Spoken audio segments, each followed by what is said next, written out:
Também completando, Davi, tem um outro fator que eu acho que é importante enfatizar, que é muito comum quando você ouve, inclusive nos filmes, etc, tal, fala assim que o americano diz: I'm working 2 or 3 jobs", ou seja, eu tô trabalhando 2 ou 3 trabalhos, etc. Porque às vezes, como o trabalho é por hora, você pode ter uma agenda pessoal mais flexível e trabalhar em mais de um lugar, em horários diferentes, dedicando ao primeiro empregador 2, 3 horas por dia, aí você vai cuidar das suas coisas e você volta a um outro empregador, por exemplo, para fazer mais horas colocadas. Como é muito dinâmico e não existe esse vínculo empregatício numa carteira profissional igual o Brasil, etc., desde que você cumpra o seu papel, você pode trabalhar quantas horas o empregador achar que for viável, etc. e tal. Evoluindo, então, para o full time, quer dizer, quando você vai chegar no famoso 9 to 5, que fala aqui nos Estados Unidos, das 9 às 5, que seriam as 40 horas semanais, continua sendo por hora também, só que ele fica pleno. E a grande beleza, Davi, é que existe uma concorrência e uma competitividade do empregador oferecer pacotes melhores para atrair melhores empregados e vice-versa. O empregado fica muito mais livre para procurar evoluir na sua carreira e buscar melhores condições em outros empregadores. Então, quer dizer, os pacotes, por exemplo, de seguro-saúde, os pacotes de, por exemplo, férias que o próprio empregador pode oferecer sem qualquer obrigação estabelecida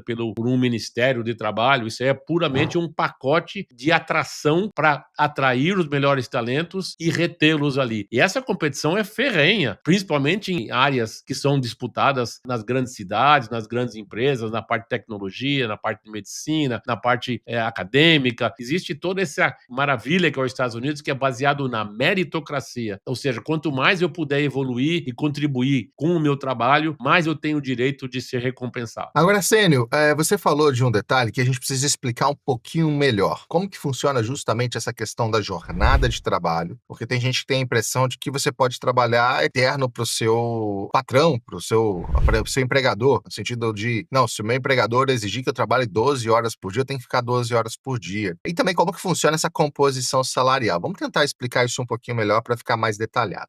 Primeiro, em relação à jornada de trabalho. Como você explicou bem, existe a possibilidade sempre de uma jornada de trabalho que a gente chama de part-time aqui nos Estados Unidos, né? Ou seja, um trabalho parcial. Você sempre tem o trabalho full-time, que são as 40 horas semanais, como você falou. Aqui o horário é um pouquinho diferente do Brasil. No Brasil a gente está acostumado com 8 da manhã às 6 horas da tarde, porque justamente tem ali um horário de almoço pré-estabelecido. Aqui, na verdade, é de 9 às 5, porque aqui nos Estados Unidos você não tem a obrigatoriedade de hora do almoço, parar uma hora para almoçar. Não que algumas empresas não ofereçam isso, até oferecem, mas por isso, inclusive, é muito comum você ver em filmes americanos a pessoa almoçando na frente do computador, um sanduíche ali, que justamente não tem essa uma hora do almoço como se está acostumado no Brasil, até por obrigação legal, né? A legislação obriga que o empregador dê esse intervalo. Mas justamente por isso, é um tempo de trabalho relativamente menor, não de trabalho. O trabalho é a mesma coisa, são 8 horas diárias, mas o tempo que você fica dentro da empresa, à disposição da empresa é menor, porque na verdade você entra às 9, sai às 5, então você pode chegar um pouco mais tarde do que às 8, pode sair um pouco mais tarde do que às 18, que é o padrão. Isso é bastante interessante, né? Eu acho que isso faz uma diferença bem considerável na jornada de trabalho. E justamente o que você falou, as horas de trabalho podem ser negociadas. Você pode ter um empregador que negocie com você trabalhar 4 horas por dia, depois do seu expediente. Você pode ter um empregador que negocie trabalhar só aos sábados, aos domingos, só nos finais de semana, ou só em alguns dias específicos da semana. Eu acho que essa mobilidade em relação à jornada de trabalho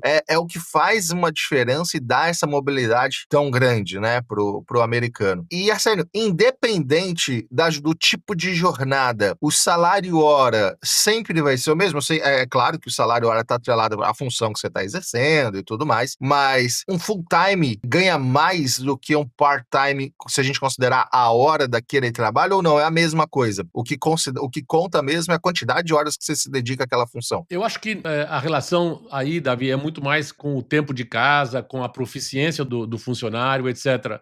Por exemplo, em via de regra, quem foi, ou seja, agraciado com a possibilidade de trabalhar full time, ou seja, que tem todas as horas possíveis, ele vai ter então um salário mensal, por exemplo, né?